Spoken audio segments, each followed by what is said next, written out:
Hi, welcome.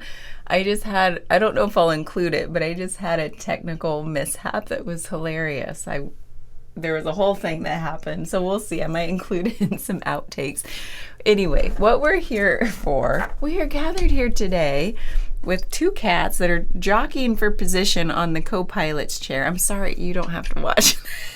And his butt right up in the air. And the little brother is trying to scoot the big brother off his chair. The little one is the snarky one. The big one is the sweet, gentle one. And now they're like cleaning each other's heads. Oh, it's so sweet. Okay, I'm going to have to cut that too. That's not why we're here. I've been getting this growing feeling to tap into the energy of moving energies. There's something growing. The message keeps coming through. I finally have to, like, after usually like more than two, after 3 to more times of like, the cats are everywhere, hearing, seeing, feeling, especially like this recurring theme, then I'm like, okay, I got to start paying attention and get here and sit down and see what messages are being called to come through about this. Well, it's so funny because the message about learning how to move stuck energies keeps coming through. And I know that's part of what I do in my daily work with Reiki, craniosacral, somatic experiencing, and the trauma healing work that I'm doing is all about, really underneath it all, helping people tap into their own inner wisdom to move energy, move stuck energy, transmute it, release it, alchemize it into some deeper wisdom they're supposed to learn from. And it's all emotional energies, blockages, imbalances, etc., all the things. And so I do that in my daily work, but only recently has this message, it keeps coming to me about, we all have this ability to do it ourselves, right? We all have this ability to do it. And a lot of people, I don't think, recognize yet. It's coming more into the public awareness, like the cultural awareness, what they call it, the zeitgeist. I love that word.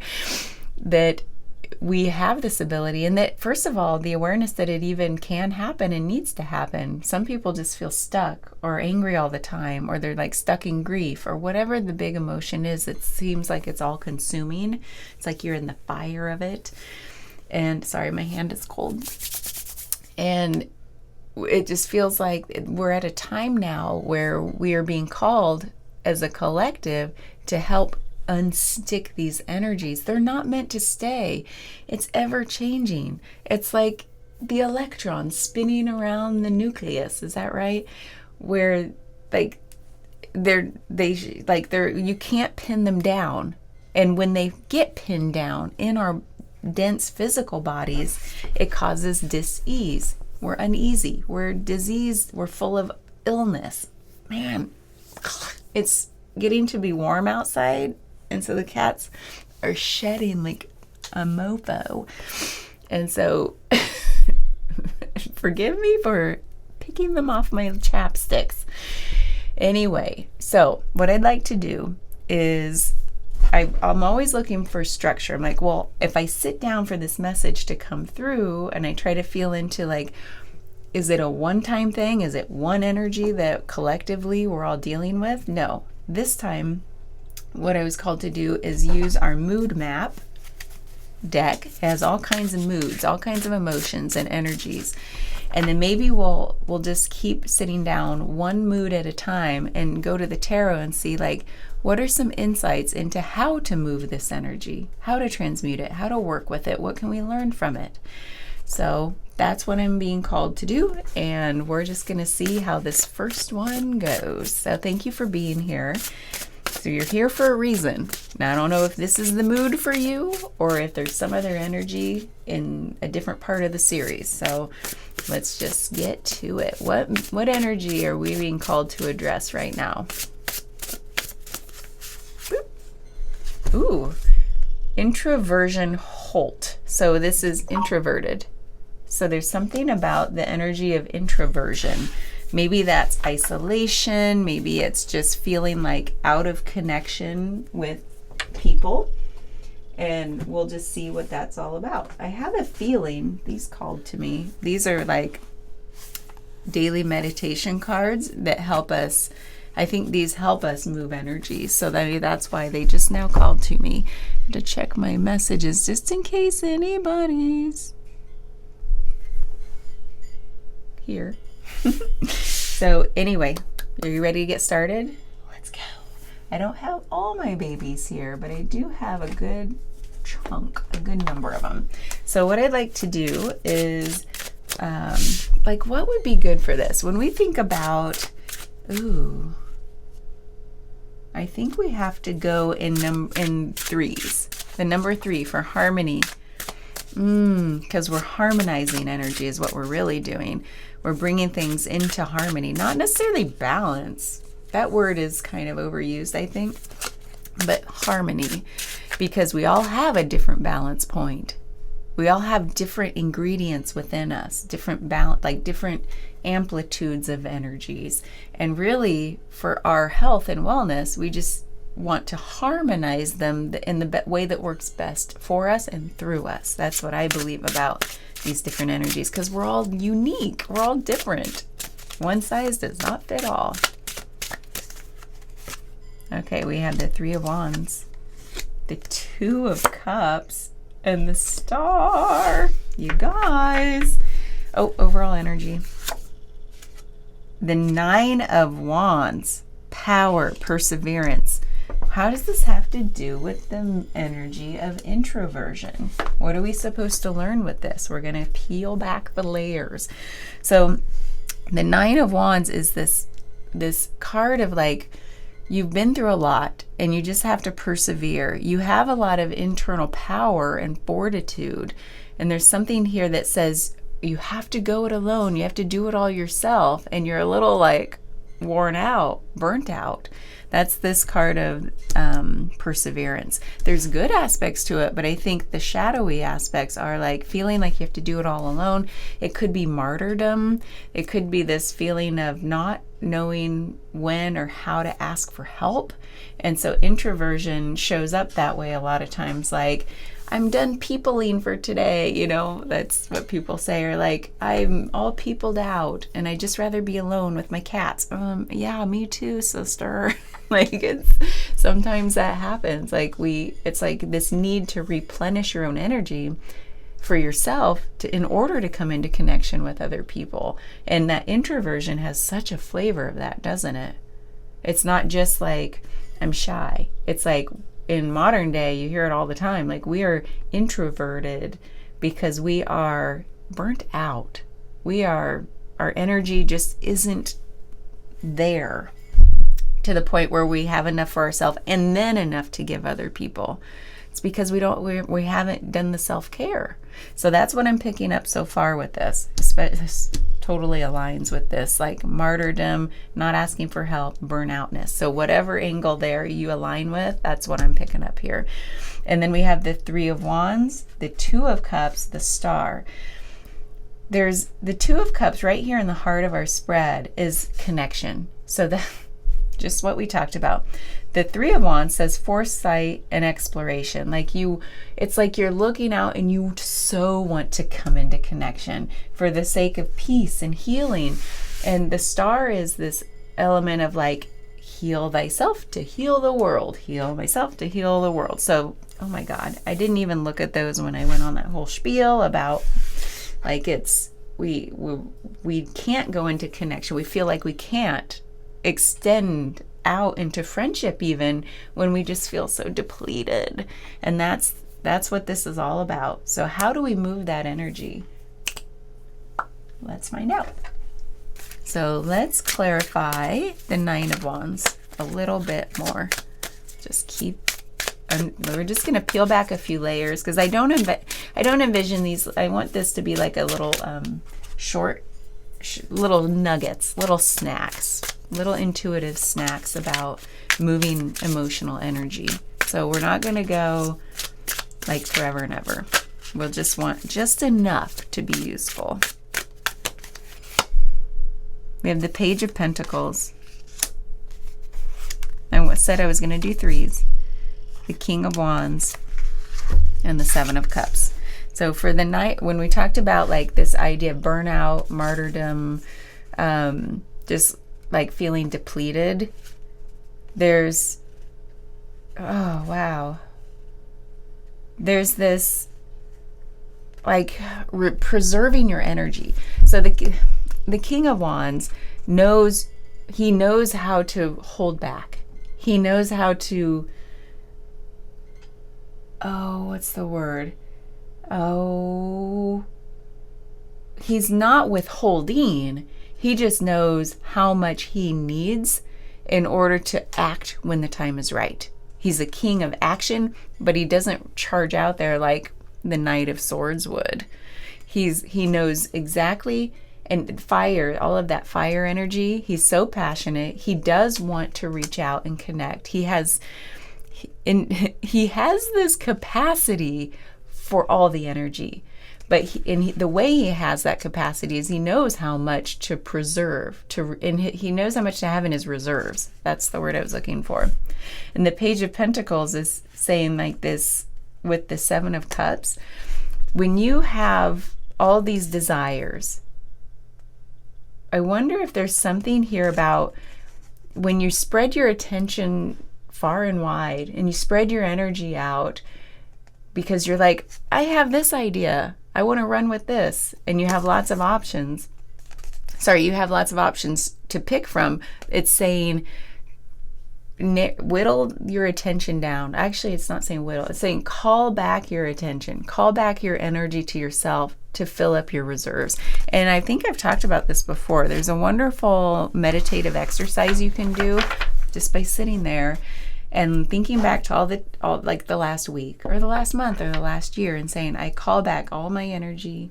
I call it back wherever I worried, wherever I judged, wherever I felt like depleted, but I kept putting like thought and ego energy out there into comparison, judgment, worry, anxiety, depression, whatever that is. I just call it back and envision those waves of energy, however you envision energy, coming back to you and just landing in you. Actually, landed in your solar plexus too, because that's your drive and your willpower and your like one of your core energy centers, just like, right there. So maybe try that. Like it says, fill up your reserves. So let's clarify the Three of Wands, Three of Acorns, which says foresight and exploration. It's that standing on the precipice and saying like, I want to go out there. I want to. What's out there for me? Like coming into connection, you want it, but you just feel like, what is it? Something's holding me back. And so we have the Ten of Cups, the Three of Swords, and the Knight of Pentacles. Yep, there's this, they're so funny. You so desire to come into connection, like to connection with other people. There's a wound there because whatever wound there is that maybe has led you to feel depleted. Is there an overworkedness? This idea that you can't ask for help, that you're like all this intense self-reliance, it probably comes from something way back. That's for you to explore. We're not going to go that deep in these, but we'll have pointers. So that's a pointer to say, why do you feel like you can't ask for help? Why do you feel like you have to do everything yourself? If that resonates with you. Because here it's saying, the Knight of Pentacles says, do a little bit at a time, not these big bursts. Like, oh my God, I'm so depleted that I've let the laundry rack like stack up for 2 weeks. And now I have to exert so much energy on one weekend just to get through it all. And then that leaves me even more depleted. So this is an energy of steady wins the race, steady as she goes, little by little every day, as boring as it might sound. It can feel so good to just know, like, I know this isn't sexy and exciting, like these big bursts of like that martyrdom energy, like just let me do it all myself. And you do this heroic feat all in like a short period of time. And you're like, see, I can do it all myself. And then you collapse into the couch for a week. And this is saying, like, to come truly into connection of like the most emotional fulfillment will be to do that, like like even when you reach out to other people, you don't have to think of it as one big, like, okay, all my energy is going into this. You can just enjoy, like, reach out and say, you want to grab a cup of coffee? You want to just have a chat over like a video call? Or like, if you're not feeling video-y, like, do you just want to chat on the phone for a minute? Or like have a nice long fun text about whatever it is. It doesn't have to be some big thing to feel like you're in connection with other people. It could just be you sending out a note. Whenever you think of somebody, this is coming through as well. Reach out. Just reach out, because this Three of Wands, this like desiring to reach out, but something's holding you back. Like you feel like it's got to be some big thing. Like introverts are kind of like that, aren't we? Feel like, oh, it's got to be so important and big. No. Like the best things have come from just saying, like send a quick text that says, I was thinking about you. I hope you're well. I miss you. I hope we can get together someday when our lives aren't so busy. It could just be, and people love to know you're thinking about them. To say, I've been thinking about you. Oh, that's what this is. Little bit at a time to come into this deep feeling of like, I am in connection. I'm pushing through that blockage where it feels like it's got to be all or nothing. There is an all or nothing to this coming through. It's like the introvert's like dilemma. Man, all or nothing. Two of shells, Two of cups. Union and harmony. That's exactly what we're talking about, harmonizing energies. So we have the moon, the high priestess, holy crap, and the king of cups, you guys. These are like three of the most intuitive energies we have here to come into connection. Wow, this is saying follow those impulses. It's kind of like leading out from this is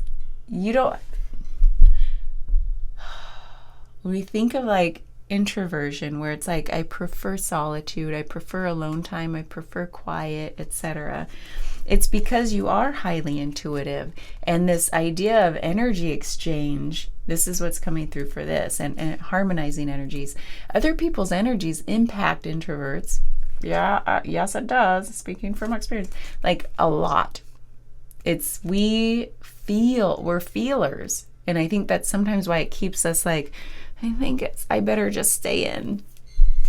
And this is saying all of this. You are such a feeler and just so intuitive, and you can pick up on other people's energies, their vibes, and sometimes it's like, whoa, too much or really negative, and you don't want to be feeling all those negative energies. It's hard enough because you feel like you're like you can do so much on your own, and you have that capacity to do a lot in a short period of time, but then it leaves you burnt out. So it's like when you're taking on a lot of energy all at once, it can leave you depleted. And it's just, I think this, when we feel a lot of energy, sometimes if we don't understand that and we haven't worked on our boundaries, like even understand what our boundaries are, like all this water and flowy intuitive stuff coming up, we take it on because we think, oh, it's about me. Oh, like they're either thinking stuff about me or I'm picking up their negativity because it's about me. Introverts tend to take things really personally. I don't know why I said that like it's a fact, but that's what I feel. Like we, I don't know. It just feels true, doesn't it? We feel like we take things personally.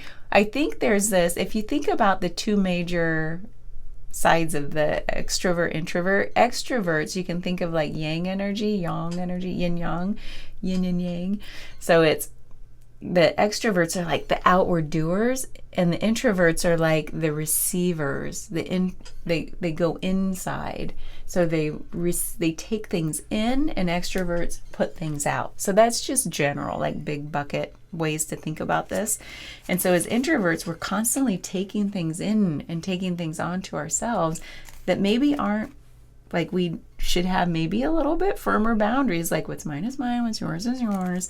And so that's saying like this is kind of how to work with that energy of introversion is, and how to move that energy, because you don't want to be all one way or the other for any of these emotions. But if you feel like you're on that threshold there of being like, I want to be in connection, but it's way overwhelming, then it's time to work on boundaries.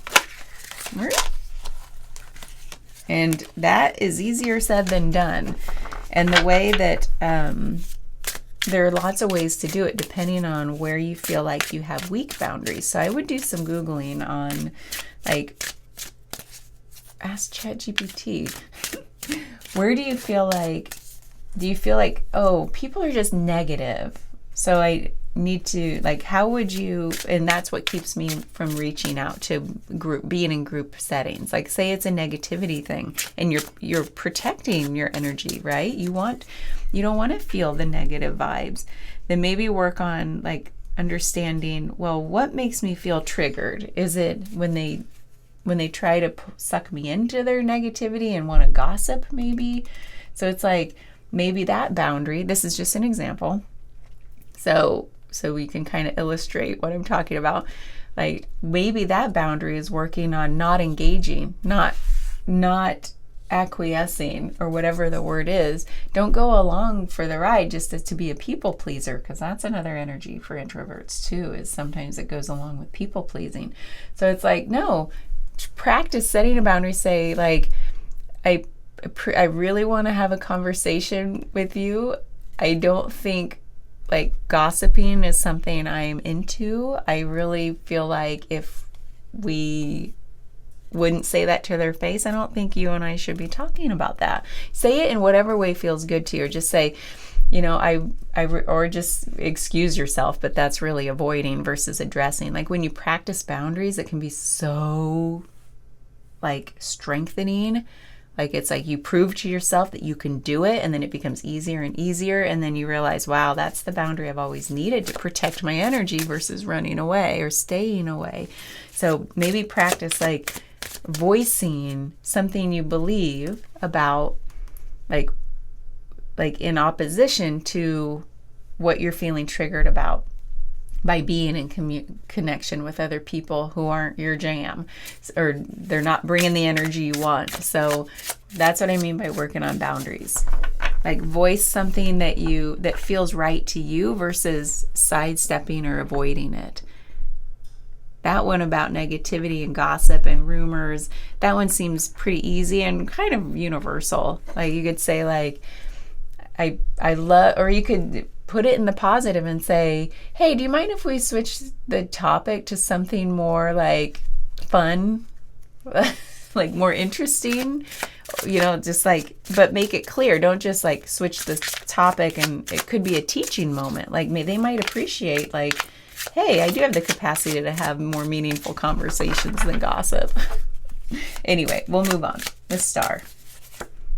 We have Hanged Man, Nine of Wands again. Wow. So this is about that overall energy right here, and truth and justice. So the star is that healing that it's when you heal yourself, you heal the world. And I feel like I was talking about with boundaries, that really relates, because it's like when you work on yourself, work on those boundaries, and that's why you don't want to sidestep it. You want to use it as a teaching moment, because that person on the other side is like, oh man, don't you appreciate when people set boundaries? Because it gives you permission too. That's how I've taken it. Like, somebody's expressed a boundary to me, I'm like, oh my God, I could actually do that too.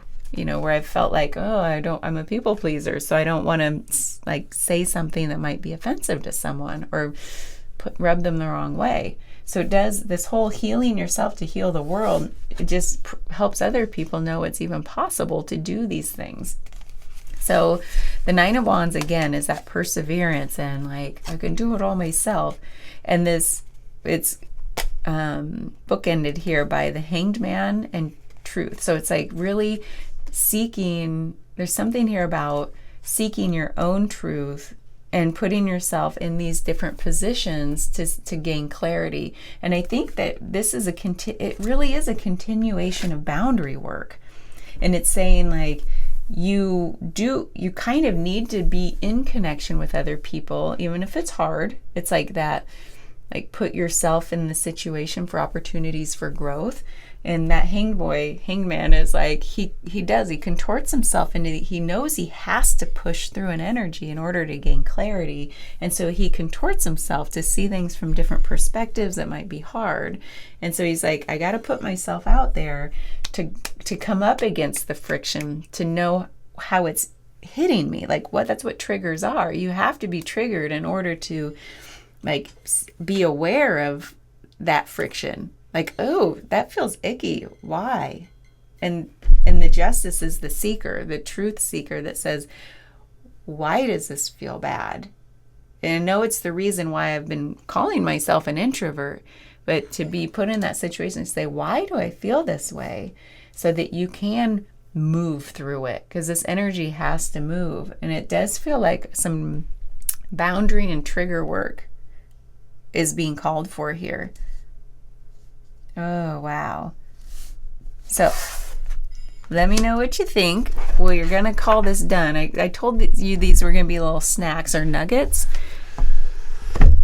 But you know me, it goes all along. So what I'd like to do is get some of these.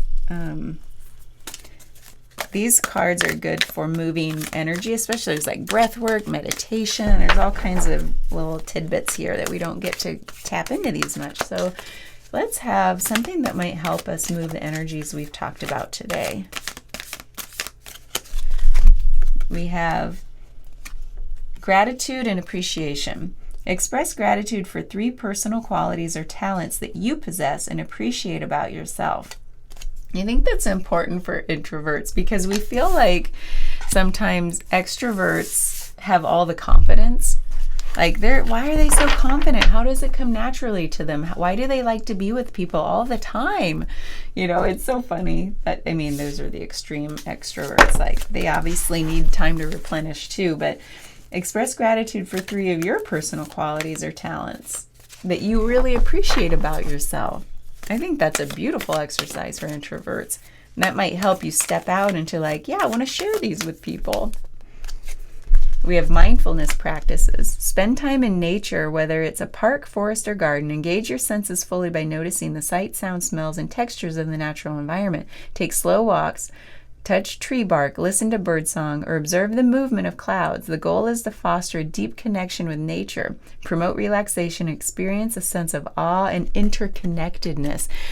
Through this when I was reading this, I was like, that's how you replenish that perseverance energy, that burnt out, just depletion energy, is connect in nature, and it's going to help you come to